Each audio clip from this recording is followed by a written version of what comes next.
মা 9 মাস বহন করেন, বাবা 25 বছর ধরে বহন করেন। উভয় কিন্তু সমান।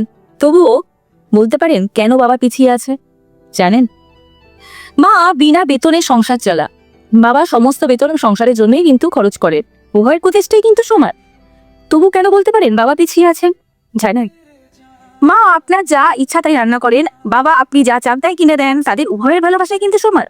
তবে মায়ের ভালোবাসা উচ্চতরভাবে দেখানো হয়েছে, জানি না কেন বাবা পিছিয়ে। ফোনে কথা বললে প্রথমে মায়ের সাথেই কথা বলতে যা, কষ্ট পেলে মা কাঁদেন। আপনার প্রয়োজন হলেই আপনি বাবাকে মনে রাখবেন, কিন্তু বাবার কি কখনো খারাপ লাগেনি আপনি তাকে অন্য সময় মনে করেন না? তাই জন্য ছেলে মেয়েদের কাছ থেকে ভালোবাসা পাওয়ার ক্ষেত্রে কুজন্মের জন্য বাবা কেন পিছিয়ে আছে সত্যি জানি না। আলমারি ভরে যাবে রঙিন শাড়ি আর বাচ্চাদের অনেক অনেক জামা কাপড় দিয়ে, কিন্তু বাবার জামা খুবই কম। নিজের প্রয়োজনে তোয়াক্কা করেন না, তারপরেও জানি না কেন বাবা পিছিয়ে আছে।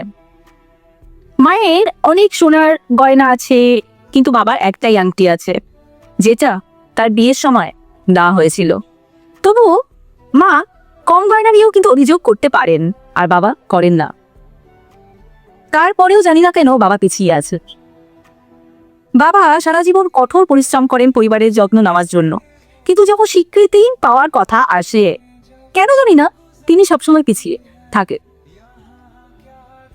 মা বলে উৎসবের জন্য আমার শাড়ি কিনতে হবে, অথচ বাবা নতুন জামা কাপড়ের কথা ভাবেন অনেক। দুজনেরই কিন্তু ভালোবাসা সমান, তবু কেন বলতে পারেন বাবা পিছিয়ে আছেন? বাবা মা যখন বুড়ো হয়ে যায় তখন বাচ্চারা বলে মা ঘরের কাজ দেখাশোনা করার জন্য অত্যন্ত উপকারী, কিন্তু তারা বলে বাবা অকেজেস। বাবা পিছনে কারণ তিনি মেরুদণ্ড, আর আমাদের মেরুদণ্ড আমাদের শরীরের পেছনে। অথচ তার কারণেই আমরা কিন্তু নিজেদের মতো করে দাঁড়াতে পারি। সম্ভবত এই কারণেই তিনি পিছিয়ে আছেন জানেন।